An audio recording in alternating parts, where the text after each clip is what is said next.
Hello Aries, Sun, Moon, Rising, and Venus signs. Kamusta kayo?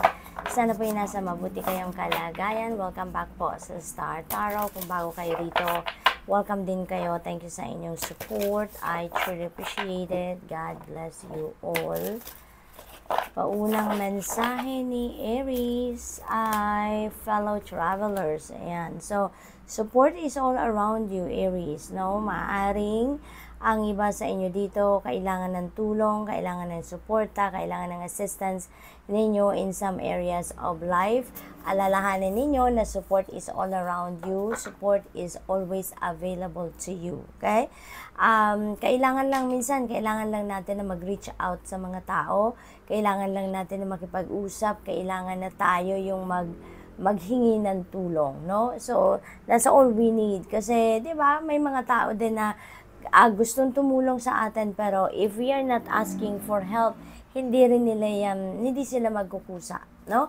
Kasi syempre, they are also, some people are also respecting our privacy, 'di ba? Kung hindi naman tayo nagsasabi sa kanila ng problema natin, 'di ba? So mag-aano din yan, magdadalawang isip lang din naman na mag-initiate na tulungan tayo. So sometimes, case to case basis, Aries, kailangan natin na tayo yung lumapit, tayo yung humingi ng tulong. Okay? For others of you, dito siguro may travel. Ang iba, Aries, maaring may pupuntahan kayo, magbabiyahe kayo.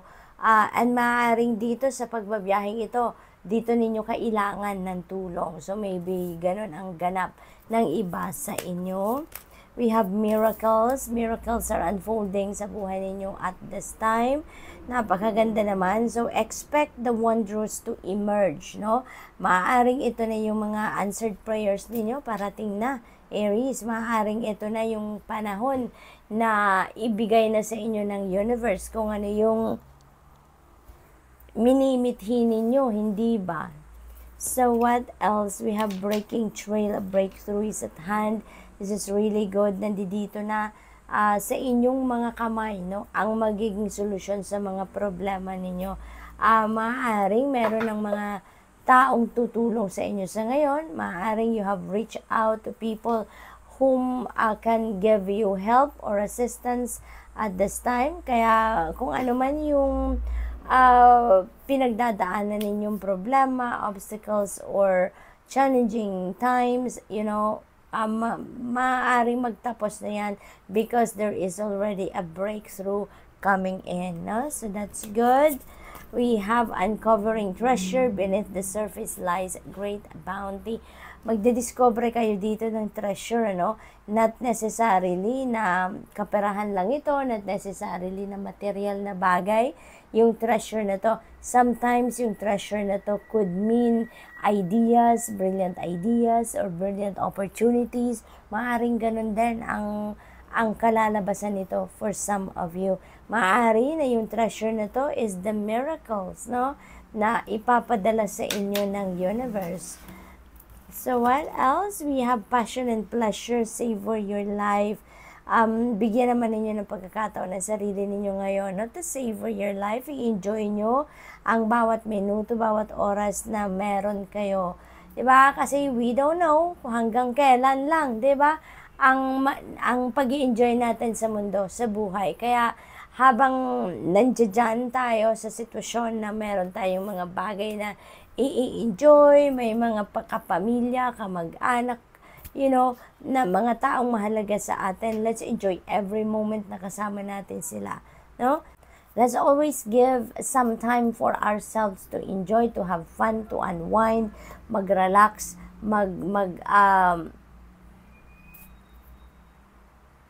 enjoy our times together with our loved ones. Yun din ang napakahalaga.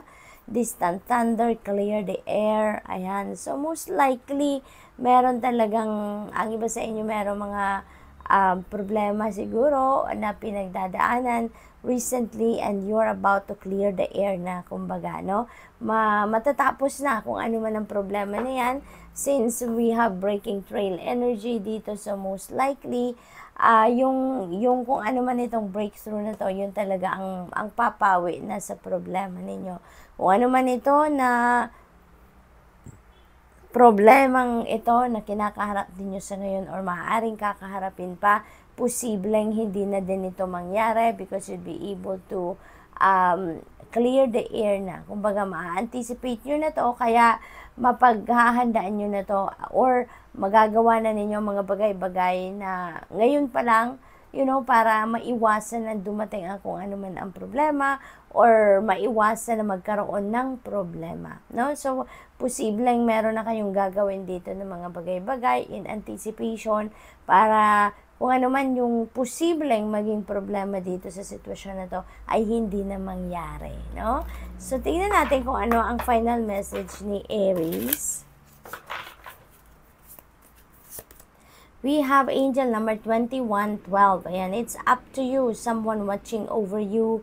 Good fortune, unforeseen forces, direction. So, yun ang mga keywords dito sa energy na to, no? You are heading towards the right direction dito, Aries. You are so lucky kasi pinapadalhan ka ng mga divine guidance, downloads, enlightenment, no, ng universe, and it's all up to you, no, on how you're going to access that messages for you. But you are heading towards the right direction. So, most likely, ang iba sa inyo dito, makikinig sa inyong intuition, makikinig sa gut instinct ninyo, kaya mapupunta kayo sa kung saan talaga kayo dapat mapunta, no? There would be signs, symbols, synchronicities, intuitive messages na ibibigay sa iyo ang universe dito to guide you on where you are heading and on how you're going to navigate your situation at this time. So, good luck. That's all I have for you for today. Thank you for watching. Love and light. Namaste. Hello, Leo, Sun, Moon, Rising, and Venus signs. Kamusta kayo? Sana po yung nasa mabuti kayong kalagayan. Welcome back po sa Star Tarot. Kung bago kayo dito, welcome din kayo. Thank you sa inyong support. I truly appreciate it. God bless you all, Leo. Paunang mensahe po ninyo ay uncovering treasure. Leo, sometimes, yung treasure na to, not necessarily mean na kayamanan talaga to, material na bagay, pera, alahas, sometimes, it's a non-tangible na treasure tulad na lang ng golden opportunities, no? Maaring may mga ganong madidiscover kayo sa ngayon, mga oportunidad na once in a lifetime lang kung dumating. Maaaring meron kayong ganon ganap sa ngayon, Leo. So, good luck to that, okay? We have Gates of Triumph. Meron kayong pagtatagumpayan dito. Success expands in your life. Kaya kung ano man yung mga pinagkakaabalahan ninyo sa ngayon, ano man yung tutuunan ninyo ng pansin, whatever it is na nilalagyan ninyo ng oras, panahon, atensyon, pagtatagumpayan nyo yan. No? Merong isang magandang sitwasyon na naghihintay sa'yo dito, no? The Gates of Triumph is waiting for you. So, talagang merong magandang buhay, maliwanag na buhay, na naghihintay sa inyo dito once na makamit na ninyo ang tagumpay na ito, no? We have cleansing waters. Purification activates vibrant life force. Some of you needs to cleanse. No? Some of you needs to detoxify and purify yourself, purify your body, purify your thoughts, your feelings, yung gano'n, ano? Posible kasi na, na kayo, maraming laman yung isip ninyo, no? Maybe you're all over the place, busy, you have too much on your plate, kaya kailangan ninyo na mag-cleansing kayo.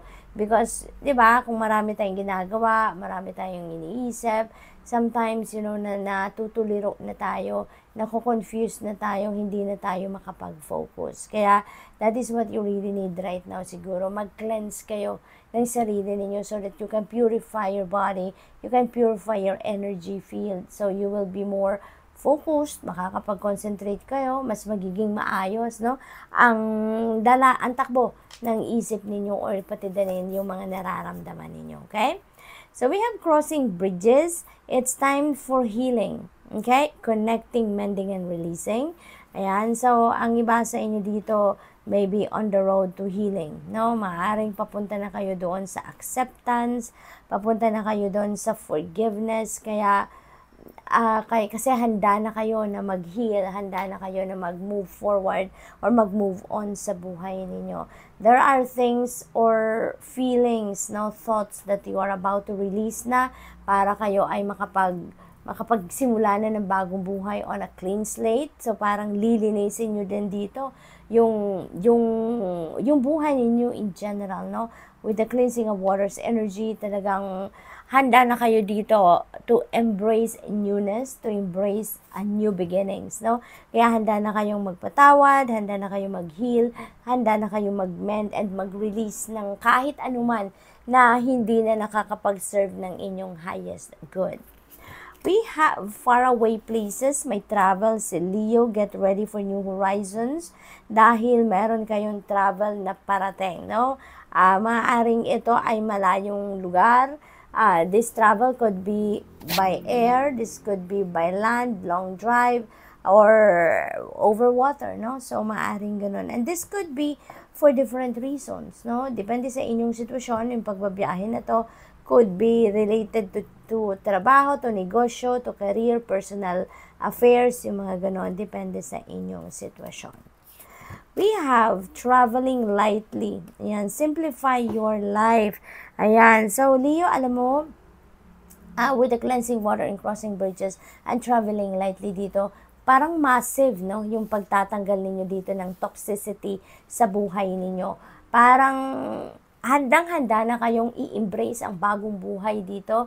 Isang, parang sitwasyon na makakakita na kayo or nakakita na kayo ng isang liwanag, na yun ang gusto ninyong i-embrace sa ngayon. Yun ang gusto ninyong ibalot ngayon sa sarili ninyo, na magbagong buhay na kayo, start a new life, start a different life, yung parang biglang kabig ba, Leo, ang ganap dito sa inyo. Yung parang gusto niyo all of a sudden, eto na yung gusto kong buhay, eto na yung gusto kong yakapin sa ngayon. From here on, ganito ang gusto kong pamumuhay, na gawin. Kaya you are releasing a lot of things sa buhay ninyo na hindi na ninyo kailangan sa ngayon. In the past, siguro komportable kayo na nandoon kayo sa sitwasyon na yon.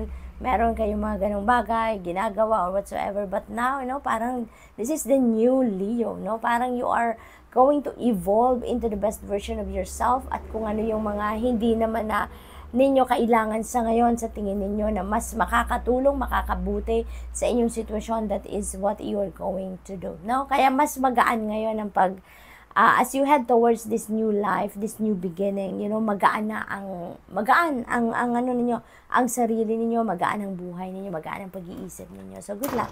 Good luck to that, Leo. So tignan natin kung ano pa ang final message ninyo. Final message for Leo. Your angel number 0606, ay commitment. You are going to commit to someone. Dito, yun ang pakiramdam ko. At kaya siguro kayo nagpo-purify ng sarili ninyo, That's why you are going to simplify your life, because siguro nakatagpo na kayo ng tao na talaga namang nagpabago ng inyong perspective, ng inyong views in life, yung ganon. So maybe that is whom you are going to commit to, yung person na to. Maybe talaga ngayon ilalabas ninyo yung love ninyo, yung loyalty ninyo to that person. So this is really beautiful. Good luck, and that's all I have for you for today. Thank you for watching. Love and light. Namaste. Hello, Sagittarius, Sun, Moon, Rising, and Venus signs. Kamusta kayo? Sana po yung nasa mabuti kayong kalagayan. Welcome back po sa Star Tarot. Kung bago kayo rito, welcome din kayo. Thank you sa inyong support. I truly appreciate it. God bless you all. Tignan natin ang mga mensahe ni Sag. Pauna mensahe po ninyo, protected by angels. Napakaganda, Sagittarius. You are so lucky. You are so blessed because you are protected by angels. Now, always remember that you are cherished by your angels. So, whenever you need help, whenever you need assistance, in any form, ask your angels.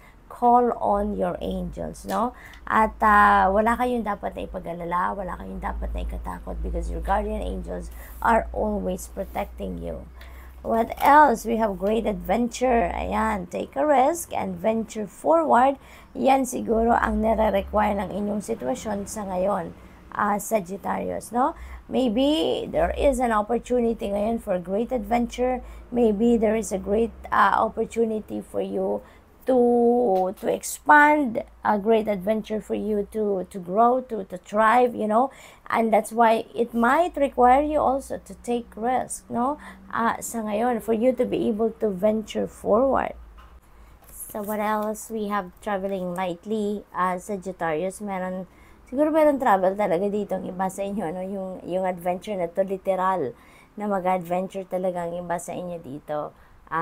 Traveling somewhere, no? Na you've never been to, or somewhere na never pa ninyong napuntahan, or takot kayo before napuntahan, pero ngayon you'd be able to, to go there na, no? Yung ganon. For others of you, this is you simplifying your life, detoxifying and purifying your life, Sagittarius. Maaaring may mga releasing, purging, no? May mga pagtatanggal sa buhay ninyo dito ng mga bagay or even tao, no? Sa buhay ninyo na sa tingin ninyo siguro hindi na nararapat, sa tingin ninyo hindi na kailangan, no? Sa buhay ninyo. Kaya parang mas pipiliin ninyong tanggalin na ang mga bagay or even tao na yan dahil mas sa pakiramdam ninyo makakagaan ng inyong dalahin, makakagaan or relax, no, ng inyong isipan. So you are definitely going to let go something or a situation or even tao dito sa buhay ninyo na nagpapabigat na lang siguro ng inyong mga nararamdaman, ano. We have impasse, reflect, and redirect your energy. Ayan, so you may need to do some kind of reflection dito, Sagittarius, for you to be able to figure out kung ano ang mas dapat ninyong pagtuunan ng pansin ngayon, or kung alin yung mas dapat na bibigyan ninyo ng oras or panahon sa ngayon, Sagittarius. Because siguro, kung ano man yung binibigyan ninyo ng oras, panahon, attention sa ngayon, that may not be the right thing for you right now. Siguro hindi yan ang best para sa iyo sa ngayon. Maaring that is not what you need right now. Kaya parang inibitahan kayo dito, mag-reflect kayo, because there are some things that you need to realize sa ngayon. May mga bagay na kailangan kayong pagmuni-munihan, pag-isipan mabuti, and maybe redirection, no? Redirection ang kailangan ninyong gawin sa ngayon. So what else for Sag? We have transformation. Ayan, may mga pagbabagong magaganap sa buhay ninyo sa ngayon. There are changes na kailangan ninyong gawin, for the better. Posible ito, Sagittarius, na yung pag-redirect ninyo ng energy ninyo dito into something else, that could be the change, that you need to do right now. So, posibleng ganun din ang ganap dyan. We have fellow travelers. Support is all around you. Lagi ninyong aalalahanin, Sagittarius, na sa panahon ng kailangan ninyo ng tulong, ng suporta, ng assistance, in any form, always remember that support is all around you. You just need to reach out to people. You just need to ask for help, Sometimes yun ang kailangan nating gawin. Wag tayong maghintay ng mga tao na lalapit sa atin para tulungan tayo, mag-initiate ng help, because sometimes may mga tao din na gustong tumulong sa atin, gusto tayong tulungan, pero ayaw nila na mag-initiate because also inaano tayo na iniisip din nila yung privacy natin, 'di ba? Kaya minsan naghihintay din talaga yung ibang tao na mag-ask tayo ng tulong sa kanila, 'di ba? Kaya always remember, na kahit ano man ang kailangan ninyo, remember that there are people around you that are willing to help you. You just need to ask for help, okay? So tignan natin kung ano pa ang ganap dito for Sag. Final message ninyo, angel number 1515, the big break is coming in, an opportunity is coming your way. There could be help, there could be extra cash or other people supporting you, in any way ang parating, So maraming ganap dito sa buhay ninyo siguro, Sagittarius. Maaari din ng mga pagbabagong ito, dito ninyo kailangan ng support, dito nyo kailangan ng may mag-a-advise or physical support or emotional support siguro yung kailangan din ng iba sa inyo dito. So, there is a big break coming in. Maaring ito na, no, yung hinihintay ninyong breakthrough. So, good luck. And that's all I have for you for today. Thank you for watching. Love and light. Namaste.